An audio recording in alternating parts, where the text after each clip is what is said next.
good afternoon, everyone. Okay, just a few things at the top, and then happy to take your questions. This morning, Secretary Austin departed for London to attend the AUKUS Defense Ministerial Meeting. The AUKUS DMM is the third of its kind, marking 3 years of enhanced security partnership, and provides an opportunity for Secretary Austin to meet with his UK and Australian counterparts to review progress and outline steps for continued work under Pillar 1 and Pillar 2 of AUKUS. We'll have more to share in the coming days, but under Pillar 1, you can expect the Secretary to reaffirm the United States' commitment to supporting Australia's acquisition of a conventionally armed, nuclear-powered submarine capability. Under Pillar 2, Secretary Austin and his counterparts will discuss plans to further enhance collaboration and harmonize acquisition processes over the next 2 years to accelerate the delivery of advanced capabilities to our defense forces. AUKUS presents a unique opportunity for our nations to collectively enhance our military capabilities, improve interoperability, and advance a shared vision for a free and open Indo-Pacific. The department looks forward to continuing to work with our UK and Australian partners to implement this important work. Earlier this week, the Navy announced that USS Harry S. Truman Carrier Strike Group departed Naval Station Norfolk, Virginia, for a regularly scheduled deployment to the U.S. Naval Forces Europe-Africa U.S. Sixth Fleet Area of Operations, demonstrating the commitment and power projection capability of the Navy's globally deployed force. The strike group will operate in the U.S. European Command Area of Responsibility in support of our maritime partners and NATO allies. Switching gears, the department continues to monitor Tropical Storm Helene as it is forecasted to intensify into a hurricane as it approaches the northeastern Gulf Coast on Thursday. Florida and Georgia have both declared states of emergency, and the governor of Florida has activated more than 3,300 National Guardsmen and 12 rotary wing aviation assets in state active duty status. These guardsmen are pre-positioned around the state to provide responsive, sustained support, including high-wheeled vehicle rescues, aerial support, route clearance, and commodities distribution. Additionally, in the next 24 to 48 hours, the states of Georgia, Alabama, and North Carolina are expected to activate the National Guard as well. For more information, I would encourage you to reach out to National Guard Bureau Public Affairs. And to close, last night the Senate confirmed more than 6,000 of our highly qualified military nominees in the Air Force, Army, Marine Corps, Navy, and Space Force.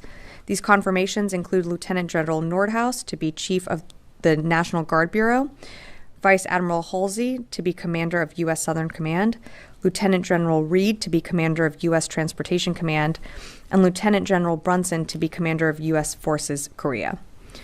We're very glad that the Senate has confirmed these officers for critical positions during this time and for our national security. And with that, I'd be happy to take your questions. Tara. Thanks, Sabrina. So later this week, we're possibly expecting an agreement on the withdrawal or transition of U.S. troops in Iraq.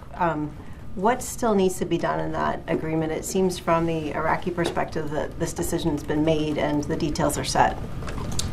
So thanks, Tara. I appreciate the question. I think as you alluded to, we'll probably have more details to share later this week. What we've said from the beginning is that we know that the global coalition is that international coalition is going to transition into a bilateral security relationship with the Iraqis. And this has been worked through the U.S.-Iraq Higher Military Commission working groups. So again, we should have more to share later this week, but at this time I don't want to get ahead of that process. Is it safe to assume that this means a reduction in the forces that are there from the 2,500? I think we'll have more to share this week. Secondly, the status of the refueler that's been damaged, and do you know anything else about what caused it to either run aground or run into something? Sorry, I was just trying to find some more for you on that.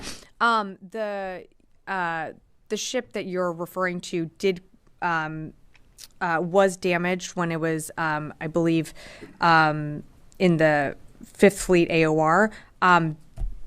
Currently under investigation to what exactly caused that damage, but that oil tanker refueler has been towed to a port, and there was no leakage from the ship. But in terms of impacts to operations, no impacts there. But for more information, I'd have to refer you to the Navy. And so you don't know what caused the damage? That's right. We're investigating the incident. Great. Okay, Idris, and welcome back. Israel's military chief, I think earlier today, said that strikes in Lebanon would continue in order to not only destroy Hezbollah's infrastructure, but also prepare for a possible ground invasion. Just a general comment, and do you see a ground invasion as likely or even imminent? So in terms of a ground incursion or a ground invasion, that's really for the Israelis to speak to. We certainly don't want to see any action taken that could lead to further escalation in the region. We still believe that there is time and space for diplomacy. We want to see a diplomatic resolution and a solution to prevent an all-out war. But in terms of, the Israeli operations, I'd have to refer you to them to speak to that. And just to follow up, last week I think the secretary had near daily calls with his Israeli counterpart. He hasn't spoken with them since the 22nd. Is there any reason for that? And should we expect any conversations between the two of them in the coming days? I think you can expect them to continue to engage. Just because they haven't spoken every day doesn't mean that, our teams haven't been in communication. Again, he engages with Minister Galan on a pretty regular basis. And when we have more to share on when the next call happens, we'll certainly read it out. But, just because he hasn't had one every single day this week doesn't mean that we're not engaging with the Israelis. You've seen, maybe not from this building, but other agencies part of this administration engaging their Israeli counterparts. So we're continuing that dialogue. Fadi. Thank you, Sabrina. Is there any support that the Pentagon is providing to the Israeli military in the current situation in Lebanon? In terms of any ground support or air support? Absolutely. Any support, no. Even in terms of intelligence? No support. Not even intelligence sharing. No. So up until, I guess, unless there's some changes, you've been describing what's happening as defensive operations. Mm-hmm. I believe in the first day, almost 500 civilians were killed, including women and children in Lebanon. Civilian infrastructure has been damaged severely. Almost 1,300 airstrikes. Today, up until 3 p.m. Beirut time, more than 50 towns and villages have been hit by Israelis. International organizations are describing what happened the first day as the highest death toll in Lebanon since the end of the civil war. So I'm just curious, what criteria are you using to describe what's happening as defensive operations? Well, Fadi, I think I'd have to point you back to October 8th when Lebanese Hezbollah attacked Israel following the brutal attack that Hamas launched on October 7th. So these are still defensive operations. We understand the threat that Israel faces. We are not supporting their operations when it comes to Lebanon. The support that you're seeing, or what you're seeing when it comes to U.S. forces in the region, is for our own force protection. And should we need to come to the defense of Israel like we saw from that large-scale attack from Iran, we've positioned forces to do that. But when it comes to Lebanon, the U.S. military has no involvement in Israel's operations. So just want to lay that flat. In terms of some of what you just referenced, this is exactly why we're pushing for a diplomatic solution. We don't want to see innocent civilians, lose their lives. We want to see a de-escalation happen, and you're seeing engagement from, all parts of this administration, including at UNGA right now.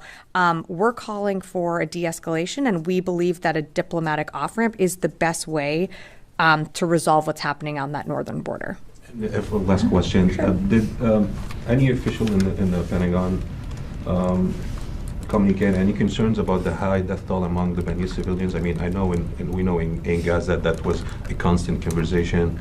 Has anyone raised that issue in relation to Lebanon? Without getting into more details of the Secretary's calls with Minister Gallant, we are, of course, always concerned of civilian casualties. We're seeing some of these strikes take place in areas where there are civilians. We're also seeing Israel notify populations to clear those areas. Our focus, and you're seeing a full court press here from the United States government and this administration, we want to see a diplomatic solution, and we want to see it urgently. And that's why you're seeing engagement, whether it be at UNGA or, in calls that the Secretary is doing with Minister Gallant, and not just at his level, but, at other levels as well. We want to see, we don't want to see any action taken on either side that would lead to further escalation. We want to see this de-escalate, and the best off-ramp for that to prevent an all-out war is through diplomatic means. Thank you. Tom. Thanks, Sabrina. How confident are you that you can achieve a diplomatic off-ramp, especially given the past nearly 12 months where the US has been unable to broker any kind of sustained ceasefire in Gaza? So for the situation with Hezbollah and Israel, how confident are you that we're not going to see a full-scale conflict? Well, I push back on that respectfully. We have seen periods where there has been a ceasefire put in place, and we have seen, the ability to get. We were talking, months earlier about humanitarian aid being able to get in. That was something that this administration brokered to make sure that we could get humanitarian aid and supplies in. So, look.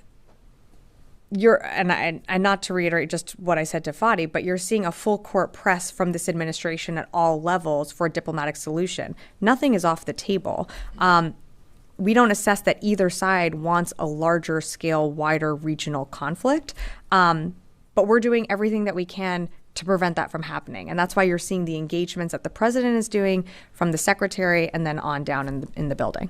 And while I appreciate that you don't want to speak for Israel, are you able to share anything in terms of what you've seen along the Lebanon-Israel border in terms of movement either side of it? Does it look like there's a ramp up towards some kind of incursion?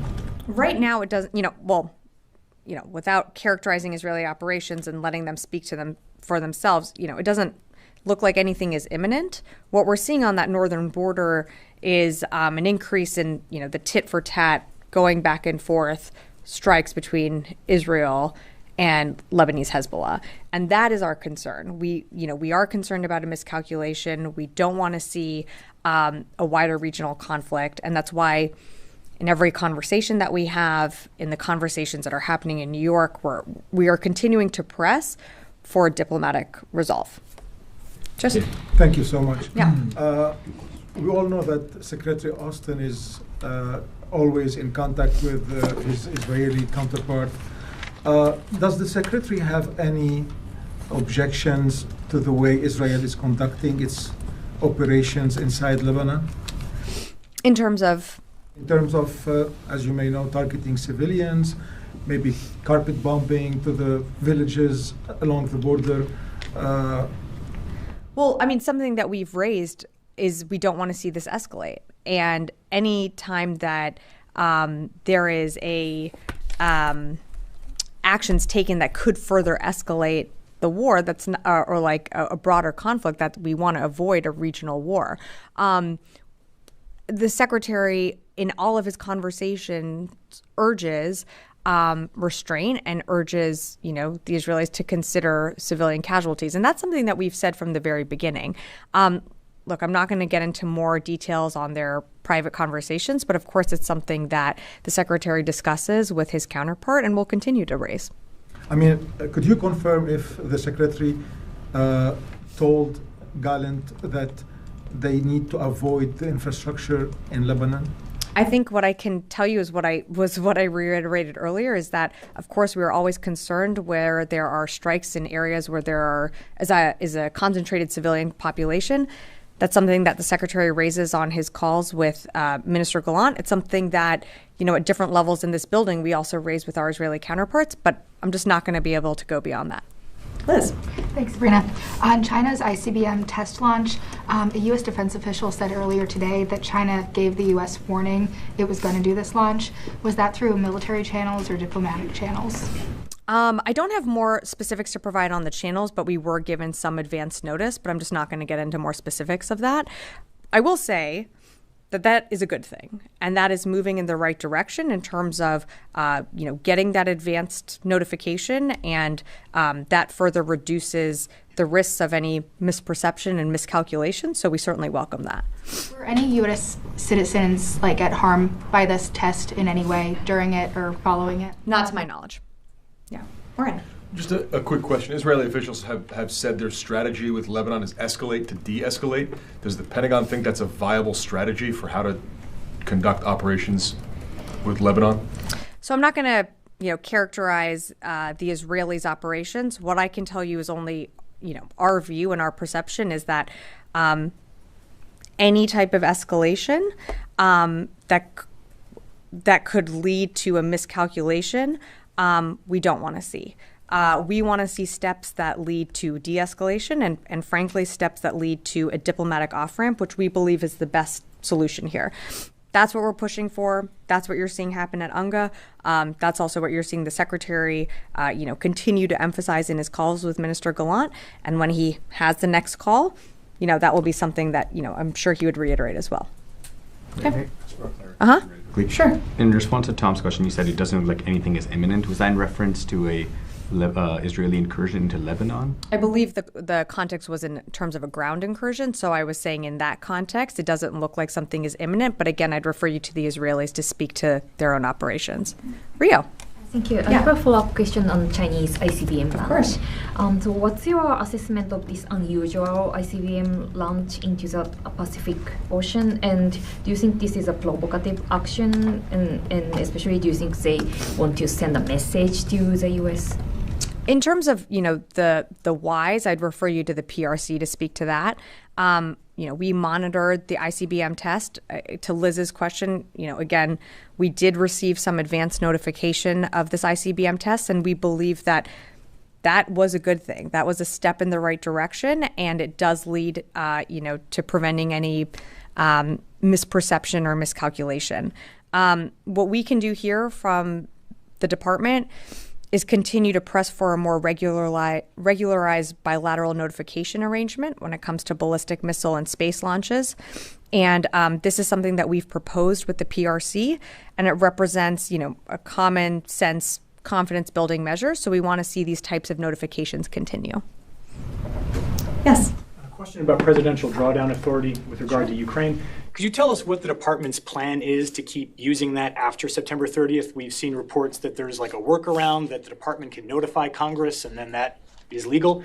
Could you tell us what that workaround is? But also, could you tell us why that workaround is needed? You've got some criticism today from Senator Wicker saying that the department should have spent this money already, or used this authority, I should say, since April. Sure. So on your first question on how we're going to use the authority, I don't have anything to announce right now, but what I can tell you is that we're committed to making sure Ukraine gets the resources Congress approved by the end of the president's term. Again, I don't have more to announce right now, but we're committed to making sure that Ukraine gets what it has been allotted by Congress. And we are working with the interagency to do just that. So, bear with us and we'll have more to share soon. In terms of your follow-on question on the criticism, look, I'd have to point you back to the fact that for 6 months we didn't have a supplemental. So we weren't able to refill our own shelves. So therefore, when you're not able to backfill and refill our own stocks, we're not able to send out PDAs. So you have to remember during that time, we still had some existing authority, but we weren't able to send equipment, capabilities, systems out to Ukraine because we didn't have it on our stocks. During that time, during that 6 months lag, because we weren't able to do that, that also impacts packages going down the road. So we're going to make sure Ukraine gets what it needs, in the future. But to push back on that criticism, I would say that when you don't have what you need on your shelves, it makes it hard to send out that equipment, in the timetable that Congress gave us when it was authorized. So is the plan now to move at a faster rate than you've been moving so you can get it done before President Biden ends his term? I think we'll have more to share in the coming days. I just don't have more for you right now. Noah. Just to ask a follow-up on Sure. that. Because of the issues in getting the supplemental approved and certainly the issues in replenishing stocks, because of that, all of that was known when the supplemental was passed in April. Is there a reason that the funding or the authority wasn't extended beyond the fiscal year?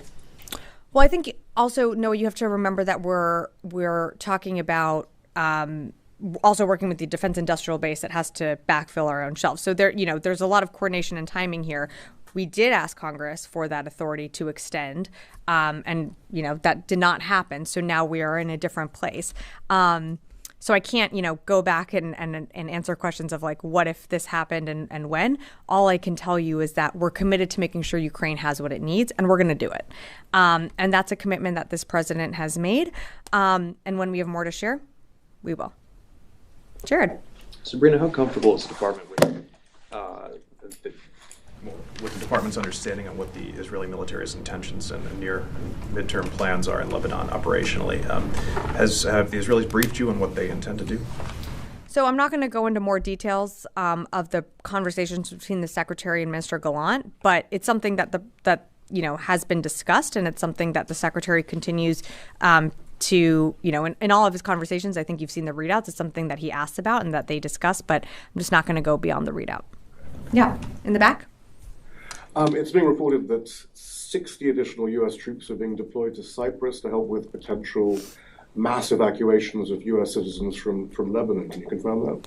I cannot confirm the number, but what I can tell you is that we are sending a small number of additional U.S. military personnel forward to augment forces that are already in the region. I'm just not going to be able to provide you more specifics. I know I've seen the reporting. I know it's frustrating, but I'm just not going to be able to confirm more. And just to follow up from the story from last week, is it the Pentagon's view that it's acceptable under the laws of war to booby-trap civilian objects and place them amongst civilian populations? Is that acceptable for any nation to do? That's something that,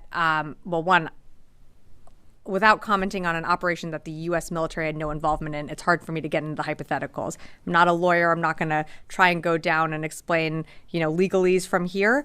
So I just can't comment further on that operation. Yeah. U.S., though, affecting supply chains or intercepting supply chains in order to place explosive items within normal consumer objects, right? Yeah, I'm not going to comment on a hypothetical or an operation that we had no part of. Yeah.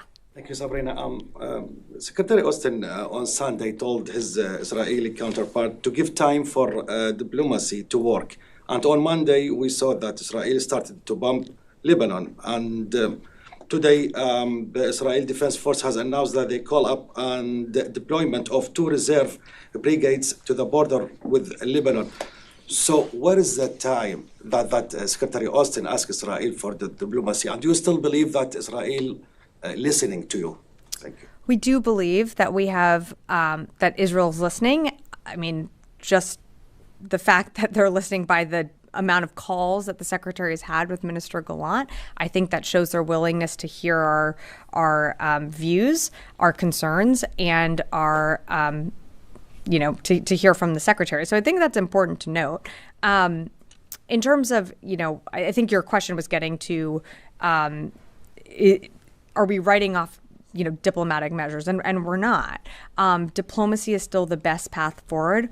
There's always a way for diplomacy. There's always a way for both sides to, to come to the table and to have this resolved in diplomatic measures.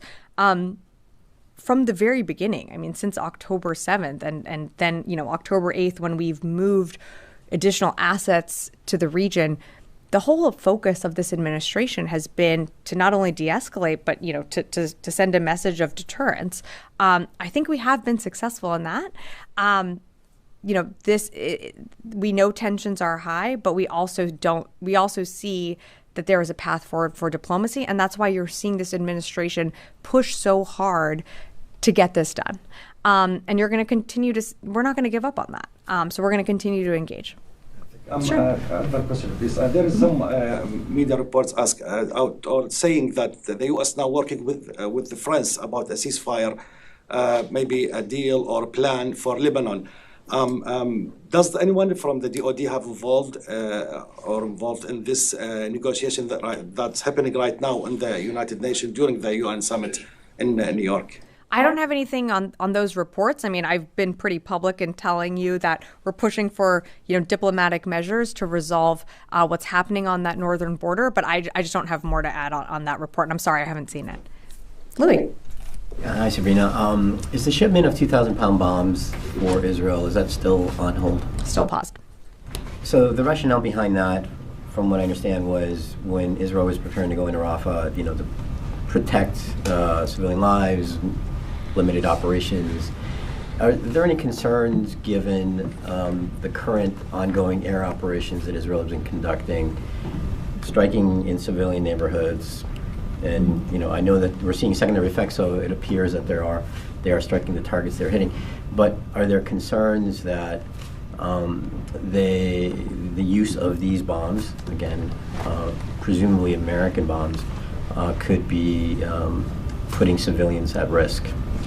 So, you'd first asked about the 2,000-pound bomb shipment. So that is still paused. So I don't know what they're using in their operation. So I'd refer you to them to speak to that.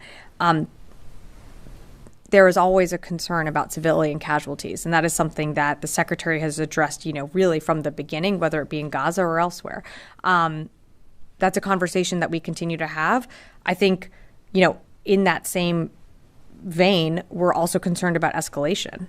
And that's why we don't want to see any action taken by, either side that could lead to further escalation. And that's what the secretary continues to emphasize, along with always talking about the need to protect civilians.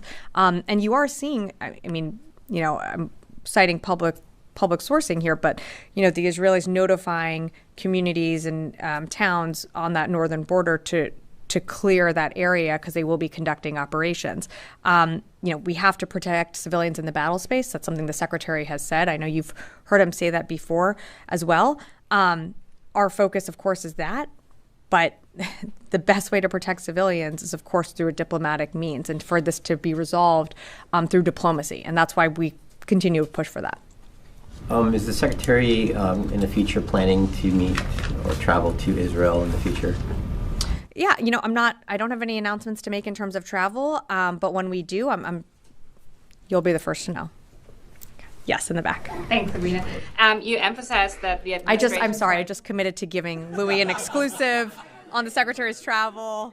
So, yeah, sorry. And, we'll discuss later. Sorry, go ahead. Thanks. You emphasized that the administration's position is that you don't want to see further escalation and you don't want to see an all-out war. Mm-hmm. Where do you draw the line, especially with regards to a possible ground operation that may be imminent? Well, like I said, I don't know that it is imminent. And what we continue to push for, and I'm not trying to use a tired talking point here. It's actually just, the fact is that we do continue to push for a diplomatic resolution here. From the secretary to, the interagency, that's something that we continue to engage on. And, in terms of the conflict itself, we still believe, like right now, the conflict has been contained to Gaza. There's no question that there are higher tensions in the region. There's no question that there's been an increase in border clashes in that northern border. But we believe that in order to avert an all-out regional war, it's through diplomatic means. And so we're going to continue to push for that. And you're seeing that happen in New York, and you're seeing that happen here as well. Last one. Just a quick follow, though. How has the conflict been contained to Gaza? You have civilians being killed in Lebanon. Sure, but what I would tell you is that it's not how we would characterize, an all-out, full-scale regional war. What you're seeing is a trade of fires back and forth on that northern border. I'd point you to October 8th when Hezbollah started launching those. We're not seeing this widen out to a regional conflict. And that's what we are concerned about. And that's why, the secretary from the beginning, whether it be the Ford, the Ike, the 26 Mu that was in the region, and now you have the Lincoln there. We continue to position assets in the region to send a message of deterrence because we don't want it to scale out. Yes, we acknowledge that, there have been, innocent people that have been killed, and we don't want to see that happen. And that's why we continue to press for diplomatic means. Can you take one more? Sure, one more, and then I've got one in the back, and then we'll... I know this is a planning organization. That's not the answer I'm looking for. That's the answer. In regards to Lebanon, did the Pentagon put together any NEO plans in case there's the need for it? You're so going to hate my answer. Yes. But we are a planning organization. We plan for a wide range of contingencies. I will point you back, though, to, early on last year, late last year, but early on after October 7th, when I think I was up here, General Ryder was up here getting a lot of questions about a NEO. I will say we are always a planning organization prepared for any contingency, and we never had to use those plans.